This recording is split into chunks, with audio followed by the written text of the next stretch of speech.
Hello, my name is William Edmiston, and I'm a behavioral neuroscience undergrad and the co-host of the podcast Wild Entheology. Firstly, I just wanted to thank everyone at Integral Stage for allowing me on. I really appreciate it.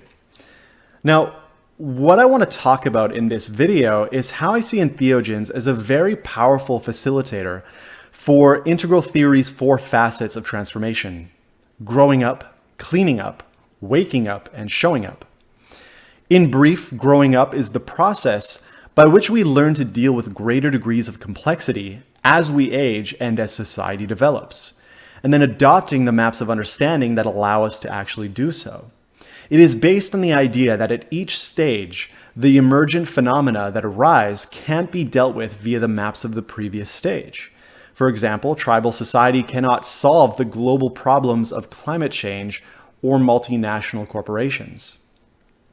Cleaning up is reintegrating those rejected elements of self we'd rather not face or have even projected onto the external world around us.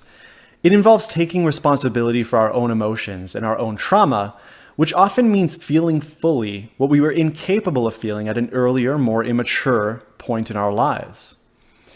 Waking up means awakening to our true nature as the universe itself, the first-hand experience of oneness. Different religious traditions have similar names for what amount to the same experience, though it may differ in a matter of degree. For example, there's no self, true self, Christ consciousness, Buddha nature, gnosis, theosis, or moksha, and of course there are many others. From what I can gather about these experiences is that they entail ego death. I only make this distinction for anyone who may come to this video with an allergy to religious experience. It's my belief that the mythic religious explanation of these states is pointing to something scientific, for lack of a better word. And then, finally, showing up is how we actually show up in our personal lives, our relationships, in the world, as this grown up, cleaned up, and awoken person. In other words, we can do all this self-development, but are we actually leaving isolation in the cave and returning to the world?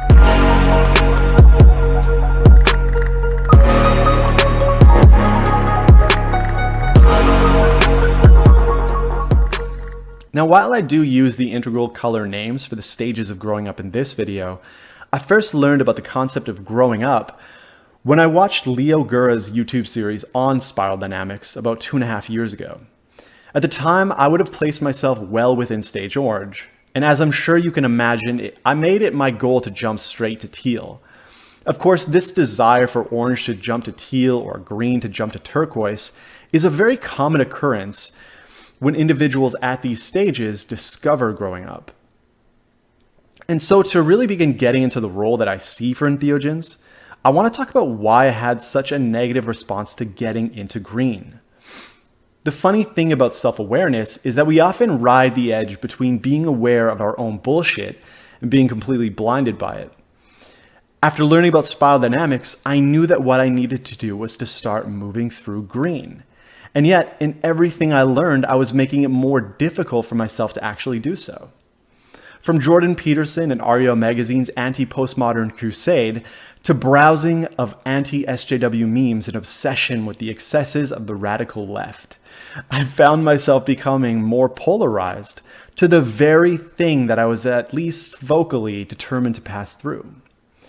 By the time I decided to do mushrooms in August of 2020, I had definitely come to a softer place. But that specific trip helped me realize how deep my mistake had actually become.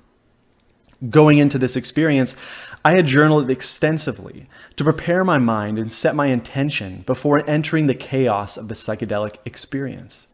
That intention was centered around my growing anxiety after realizing that at 26 years old, I was now closer to 30 than to 20. Because of that anxiety, I wanted to dive deep into what it meant to be an adult, to truly leave my childhood behind. This was before I knew much about growing up or even integral theory beyond what I knew about spiral dynamics specifically. So this desire to grow up, ironically, had nothing to do with the process of growing up. I can only describe the trip itself as harrowing. It was like being hit in the head with an emotional battering ram over and over as I had my mistakes, misunderstandings, and very mode of being laid bare before me. At one point, I was hunching over my journal, writing surprisingly legible notes as my eyes rolled into the back of my head. Despite the intensity of this experience, I've often described it as being in the most receptive state while talking to the best therapist who knows everything that there is to know about you. The realizations that I had strongly attest to this. Now, as a child, I cannot remember a time that I hadn't gone to a new apostolic church, and this lasted probably until I was 15 or 16 years old. I was also raised on a farm where I was further inculcated by a very amber, salt of the earth worldview. At around 15, I began to move away from my religion. I had always been very interested in science, and evolution was something that I loved dearly. Likely more because of my exposure to Pokemon than my schooling, but the two definitely went hand in hand. During my move into agnosticism and then atheism, however, I became much more defined by science, rationality, and logic. I had in effect begun to move very deeply into orange. This transition was not easy for me. I remember very clearly laying in bed, staring up at the ceiling and saying in my mind for the very first time in my entire life, I do not believe in God. It took me a little while longer to say that I didn't believe in the devil, and that fact very clearly illustrates the mental environment that psilocybin was revealing to me. I realized during that trip that my love for science, rationality, and logic, my entire orange worldview, was rooted deeply in fear. I had turned orange into a god to help me deal with the chaos of reality. I needed something to believe in after my puny religious beliefs had been viciously dismantled by logic and reason. As a consequence, I'd become very mechanistic and cold, made in the image of my new objective materialist God. Rationality held all the answers to life, and if I became more rational, I would become happier and more successful. I began to view myself, my friends, and my family as instruments and machines in this objective physical world. It wasn't like I was consciously doing this necessarily, so please don't think I'm a psychopath, please. But because of the trip, it became obvious to me that this is what I was doing. In having this mode of being revealed to me, I was overcome with how much I love my friends, my family, and myself, and how much I want to care for them and myself. I experienced a softening of my boundaries toward all people. This wasn't an experience of oneness, but more a realization that through valuing logic and rationality, I had privileged them over the emotional realities and value systems of other people. There was a reordering of what I prioritized in my own value system that has led me to the place where I currently am. I've noticed more and more a genuine desire to care about the experiences of oppressed people and to recognize the part that the system has played in their oppression and the part that I play in that system. This wasn't necessarily a conscious decision, but instead I notice myself doing it after the fact and identify that as green. One example of this is my evolving relationship with a good friend of mine who was converted to Orthodox Christianity. In my discussions with him about integrals, biodynamics, metamodernism, etc., he wholeheartedly accepts the fact that he is operating with an amber worldview and believes that it is the best. Originally, I did a lot to try to convince him about the limitations of amber. We had many discussions about this. Eventually, though, I came to realize that what I was doing was trying to convince him of integral thinking because I believe it's the best. That I believe that it's better than his thinking and his worldview. Rather than prioritizing my friend's beliefs, his emotional well-being, our relationship, I was prioritizing the ego validation of having the best worldview and needing others to agree with it. My shift in thinking and feeling toward him feels like it comes from a genuine place to support my friend, to learn about his beliefs, and to open myself up to the possibility that I might not have the best worldview. A difficult task, and one that I'm certainly not perfect at, but when I compare myself to even a year ago, I can't help but be happy about the progress that I've made. And again, I only have this feeling by nature of a reprioritization of values and living by those values. When I notice myself aligned with those values, I cannot help but feel happy about it. I think this embodiment of green is a necessary step, because before I can truly have a teal perspective of all modes of being in their proper place, I must first truly embody the pluralism of green. To be a spiral wizard, I must first be able to value another human being's worldview as much, or in some cases more than, my own. I've noticed also that the more I've come to understand postmodernism, the more I understand metamodernism. A green philosophy leads to a teal philosophy. This mushroom trip helped me realize how much I need to fully embody the lessons of green before I'm really ready for second-tier thinking. Through my desire to grow up, I had somehow landed on growing up. Now, I think this raises two very important questions, though. How can we be sure entheogens facilitate growing up, and not just the kind of thinking and feeling that is described by green? And in either case, how closely does this come to using drugs to manipulate people into agreeing with our own political sensibility? For the first question, I think the answer is that what entheogens do is give you the ability to view your belief system from the outside, like pulling a fish out of water and saying, yes, that's what you've been swimming in all this time. From that perspective, the fish is better able to see the filth and grime that cake the top, and perhaps even be able to compare their own pond to the cleaner pond just next door. However, this may be occurring at the level of the brain, be it a boost in neuroplasticity, a disintegration of an overly connected default mode network, or a decrease in inflammation, or likely all the above. The idea is that the experience simply gives people the ability to see themselves with a bird's eye view and allow their brain and beliefs to change. This, of course, leads us into the second question. Am I advocating for the use of entheogens to manipulate people into adopting what I would consider to be a more evolved belief system? My answer is a definite no. But then how can we actually make sure that people who use these substances have experiences like mine that open them up to positive ways of being? There are certainly examples of abuses within the psychedelic community, and so it's not like these are a panacea that lead all people to kindness, consciousness, and the golden rule. If we look to the book Nordic Ideology by Hansi Freinacht, he outlines 6 forms of politics that are equally necessary to ensure our species' survival in the meta-modern age and beyond.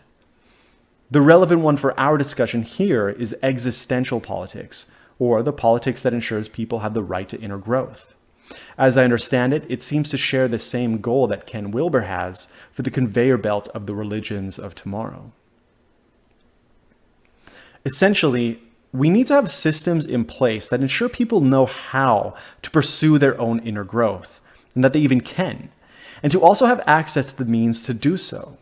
My co-host has a hilarious story in one of our episodes where she can remember this random fact about Bosnia's history.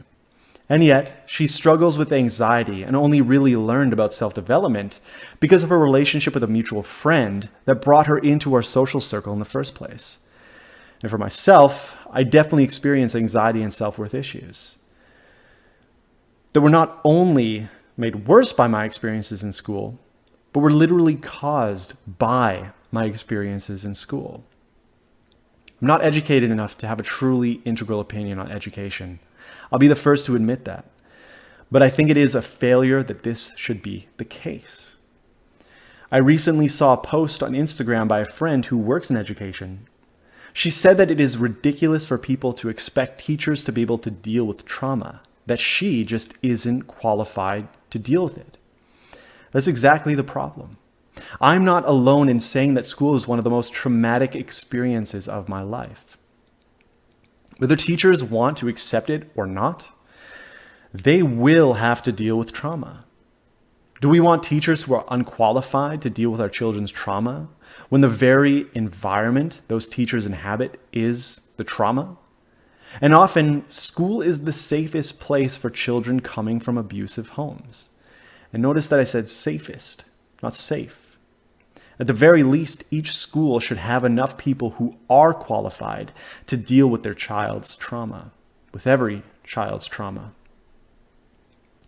A friend recently told me he heard about people who have multiple Twitter accounts they use to harass people that they believe need canceling. I am all for political action, but when people are using what at least appears to me to be such a low quality form of political action, I can only wonder about what schools could have done to imbue this person with better communication skills.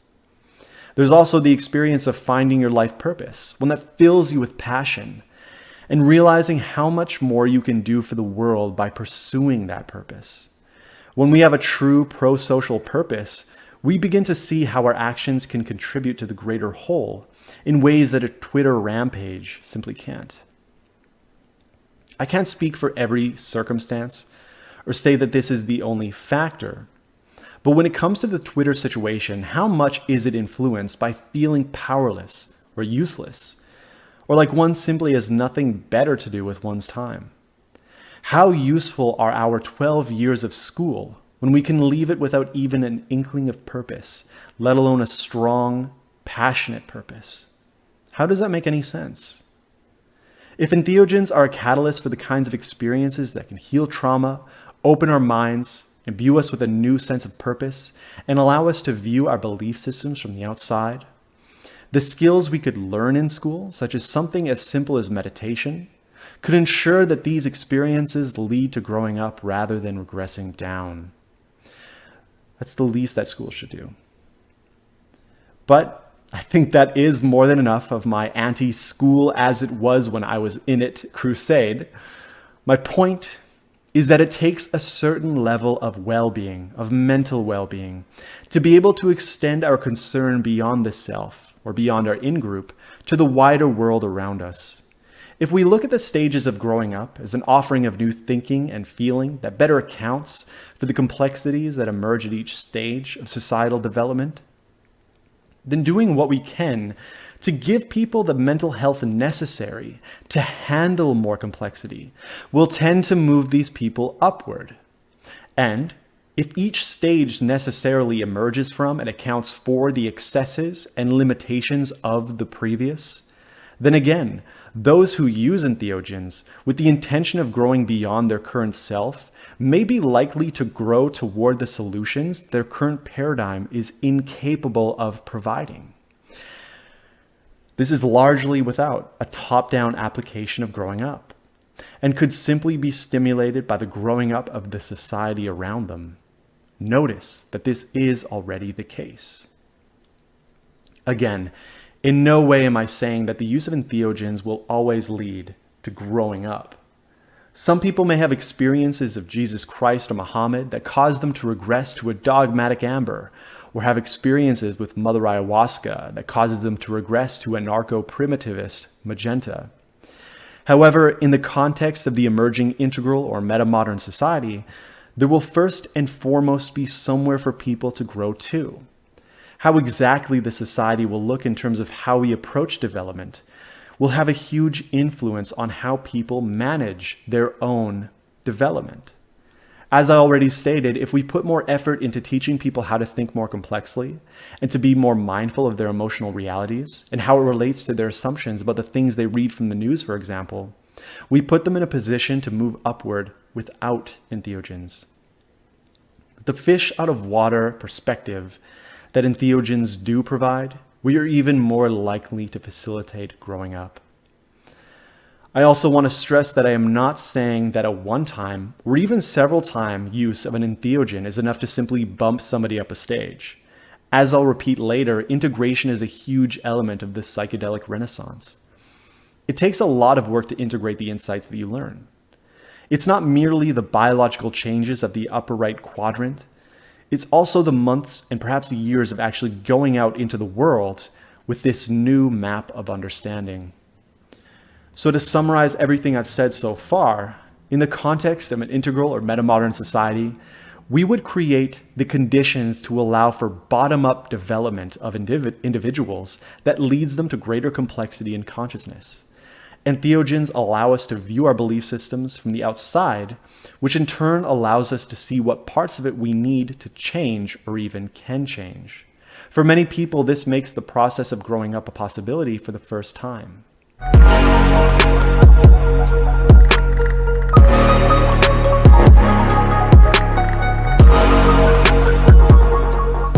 Moving on from growing up, there really isn't much more that I can say about cleaning up and entheogens that hasn't already been said. The podcaster James W. Gesso has a really great book called Decomposing the Shadow that is exactly about that. One of the most common benefits that I hear about when it comes to entheogens is their ability to help us heal from trauma, to reintegrate those rejected elements of ourselves. The chanting of the psychedelic renaissance has included the importance of preparation and integration. These are for the purposes of integrating those elements of ourselves that the experience reveals to us. I'm a broken record at this point, but in the context of an integral, meta-modern society where stages of development are, hopefully, increasingly mainstream, their application to the process of cleaning up will naturally follow. In my own experience, I've been working on a series for the podcast where I research each of the stages and journal about how they show up in my own life. Then, I open up myself to the psychedelic experience to see what insights or recontextualizations it provides.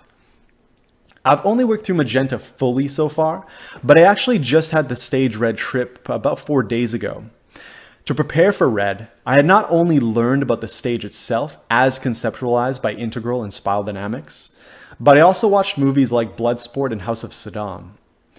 The former was goofy and silly, but gave a clear idea of what Red is like. The vast majority of the characters were very much stage Red, often pathologically so. The sidekick character was loud, boisterous, drank heavily, and relished violence. The main character was the noble warrior who valued violence as a means of proving oneself. There's actually one scene between the protagonist and the sidekick where they first meet, and there's a little bit of hostility. After the protagonist beats him at an arcade fighting game, he's earned the sidekick's respect, and suddenly they're friends. Funny little fact is that apparently Bloodsport is Donald Trump's favorite movie. The former, a docudrama about Saddam Hussein, gave me a very clear picture of what Red is like and clearly shaped the insights I had. Watching his rise and fall, the lengths that he was willing to go, the people he was willing to sacrifice, and his personal laws of human nature that defined his actions, clearly speak to stage Red. Now, if you're going to follow a similar methodology, I highly recommend that you investigate examples in real life, in the media, books, whatever else, of what each of these stages is actually like. It's one thing to have conceptual understanding of what the stages are. It's another thing entirely to see people operating within that stage. When I had the workings of power in my own life revealed to me by psilocybin, there were several times that I came back to the example of Saddam and made those connections. I'm not saying that it takes entheogens to make these connections, but they definitely help. For the Magenta integration trip, which for sake of confusion is called Purple on the podcast, I went in with the intention to heal my connection to the tribe, a bond that I felt was severed with experiences of bullying in school. What I found was an overwhelming sense of safety and security in the tribe that I do have. It may sound ridiculous, but I viewed myself as somebody disconnected from the tribe for so long that I was oblivious to the fact that I had a beautiful tribe of amazing friends and family right there in front of me the entire time. My integration work has involved reaching out to my tribe when I need them and doing more to make sure that I'm there for my tribe as a member of the tribe. The power of entheogens to clean the shadow, to clean the self, is just obvious to me.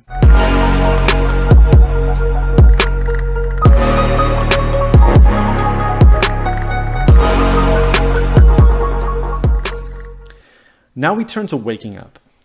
About 3 months ago, I used LSD for the first time and had an experience of being the universe.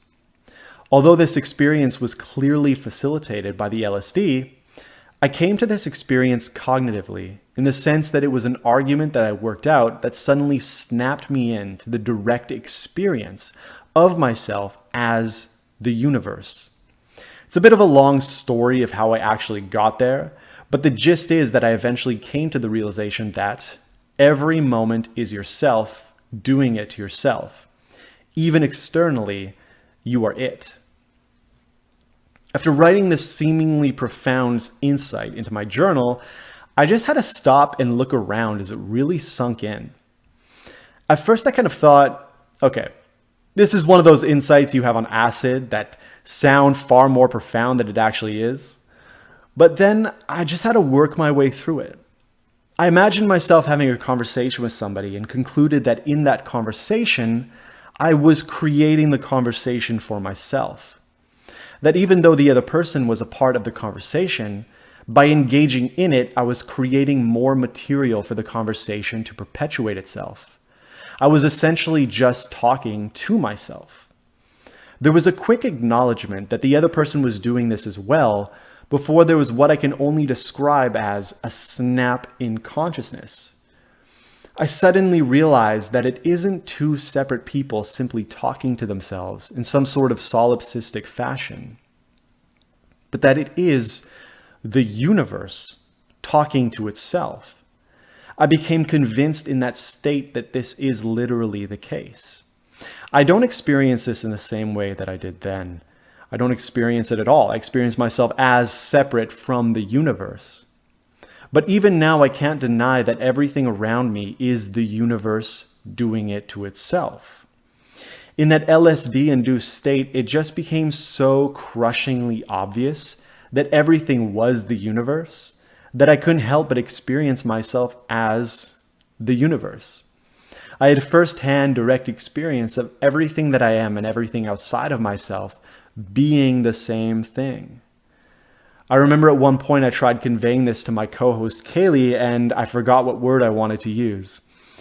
And I'm sitting there trying to remember that one word when I just burst out laughing because I realized the universe had forgotten a word just so it could watch itself try to find it again. It was this element of enjoyment that was also so salient in my consciousness, that everything that occurred was for my own enjoyment as the universe. And I think this is a key point, that I, as William, still existed. I felt myself as the universe, and yet I still very much existed. I could think about other people and know fully that they were me, to the point that I felt overwhelming love and just like a smile spread across my face, and yet I still existed. I've known about non-duality and all that awakening stuff for a couple of years now, but never experienced anything like that. Having never experienced it sober, I really can't say for sure if it was the same thing, although it seems to be something of the beginnings of awakening. My point, though, is not that I think entheogens cause enlightenment. I know some say they do and others say they don't. My point is that I've been meditating on and off for about 7 to 8 years now, usually about 20 minutes, 4 times per week, though there definitely have been several month stretches where I didn't meditate at all. I'm now on day 60 of meditating for 1 hour. It's definitely nothing that I want to brag about, but the main shift in how I feel about meditation is that I feel I know what it's all for now. I've been reading The 3 Pillars of Zen by Philip Kapleau, and he talks about the difference between the 5 varieties of Zen. The first being the most common form that I think people follow today, which is Bonpu, or ordinary Zen. This is meditation practice for the purpose of physical and mental health. Then there's, forgive my pronunciation, Gedo Zen, or an outside way, which is usually done for the development of special powers. After that, the varieties are roughly categorized in varying degrees of commitment to enlightenment, with Shoujo, Daijo, and Sai-Jojo Zen. Again, forgive the pronunciation. So knowing about non-dual enlightenment from a purely conceptual standpoint, I would have placed myself in Daijo.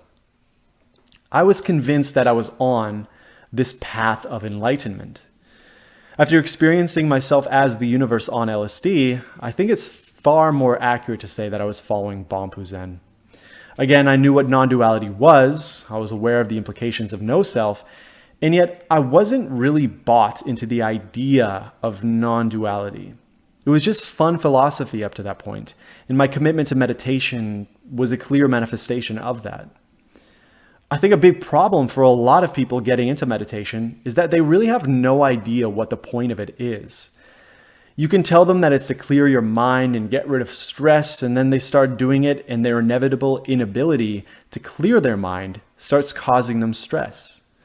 I can't tell you the number of times I've gotten somebody excited about the prospect of meditation, only to have them a couple days, maybe weeks later saying, it's just not for me. I couldn't clear my mind. I think for those of us far enough on the path of awakening, whether we are awoken or not, as is my case, the idea that a meditation is just for clearing your head and de-stressing is kind of hilarious. There's nothing wrong with that, and I wouldn't want to pressure anyone into the path of awakening because it can be very stressful. At the end of the day, it is just their life. But it seems that the deeper you go, the deeper you want to go, at least in my experience. The thing is that many people have belief systems that make them scoff at the idea of awakening, or belief systems that make them think it's an evil, satanic thing. That Orthodox friend I mentioned earlier believes that spiritual enlightenment means becoming a god.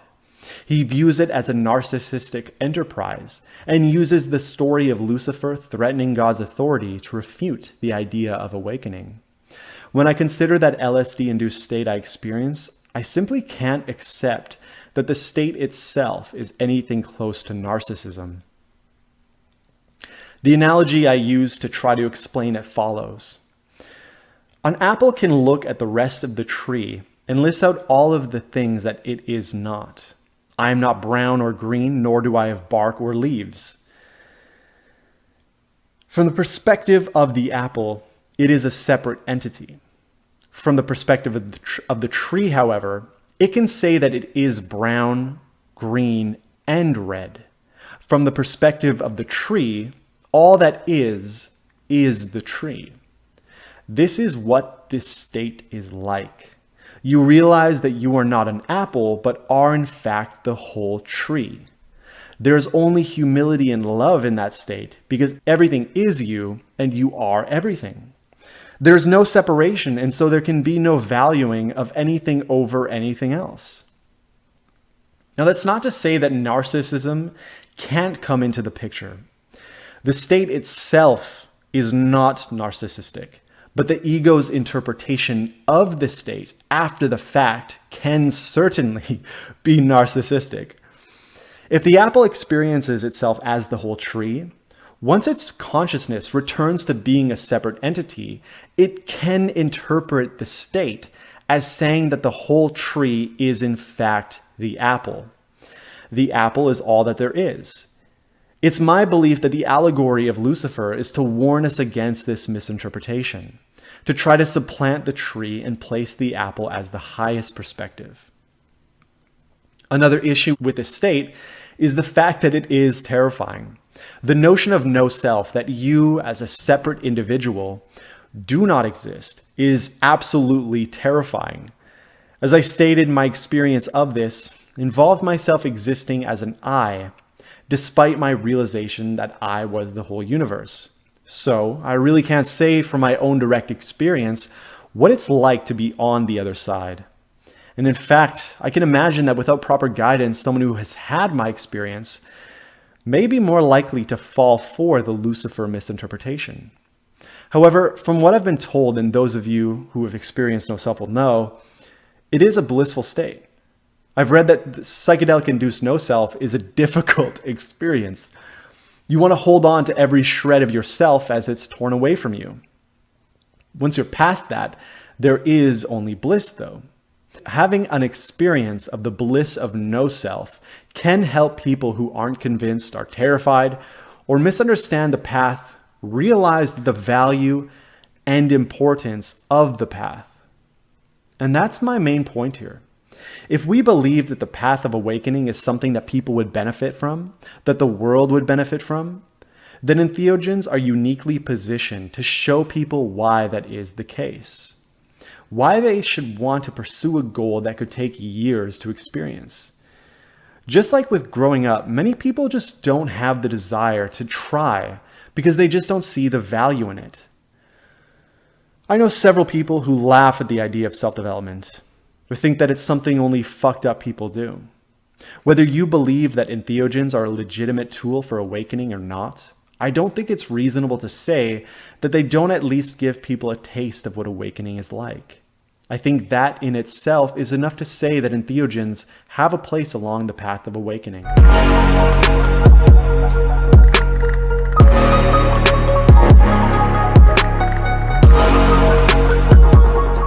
And so we finally come to showing up. I've talked about how entheogens have the ability to help us become this grown-up, cleaned up, and awoken person.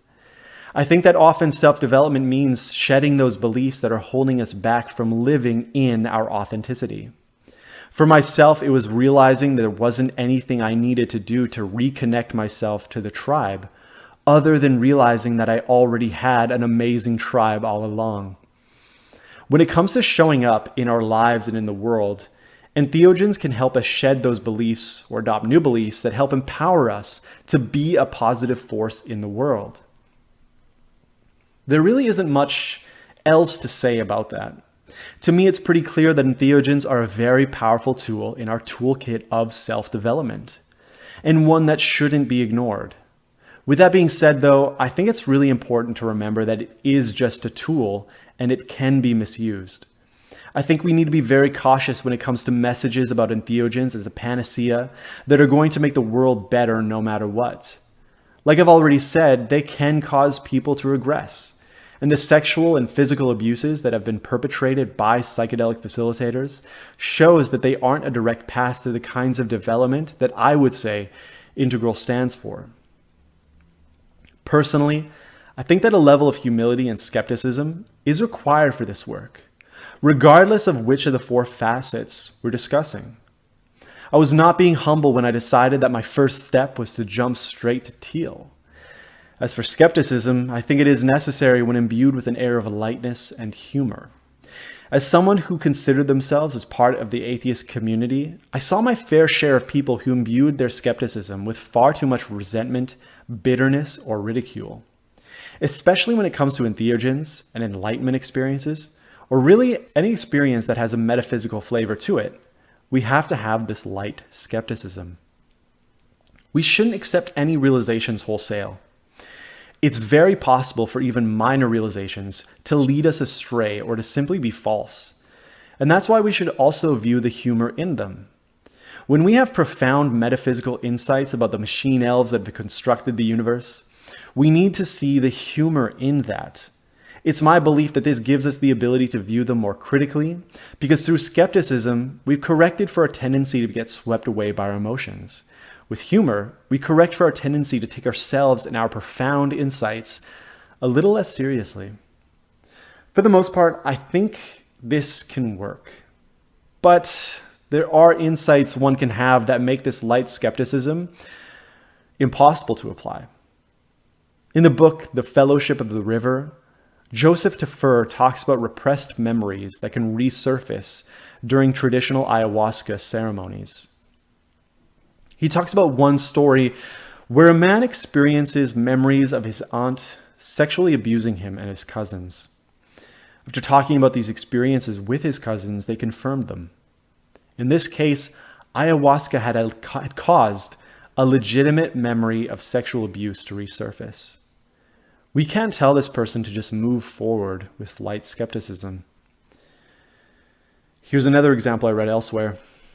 This person had a vision of their mother putting out a cigarette on their hand when they were an infant, and that's why they have a mark that actually does exist on their hand. If this person's mother is still alive, she could simply deny that it ever happened. Whether or not it did, this person will have to deal with the possibility that she is lying. If she's telling the truth, they'll still have to deal with integrating this vision, that by nature of the psychedelic experience, of being in the most receptive state, is felt as being profoundly true. And if the mother is passed, this person will never know the truth. I think this happens rarely enough that it isn't an indictment of entheogens, but this simply speaks to the importance of integration work with a professional. I don't think that people shouldn't be able to use entheogens on their own. But when these kinds of experiences do happen, there needs to be support available for people. I personally don't believe a society is truly integral unless that support is available for all, regardless of whether or not they use entheogens. So these are the reasons that I believe entheogens should become a part of the mainstream and of the integral community. If we want conscious, safe, and empowering use of entheogens for all four facets, then we need to know exactly what these substances are, how they work, and what they're actually capable of. Not just for the negatives, but to see what the true potential of the positives are, because they are far more than what I've outlined here. We have the opportunity to have a very powerful tool for moving ourselves and society into the integral stage and beyond, if we use them responsibly, intelligently, and consciously. So, thank you so much. I wish you all the best.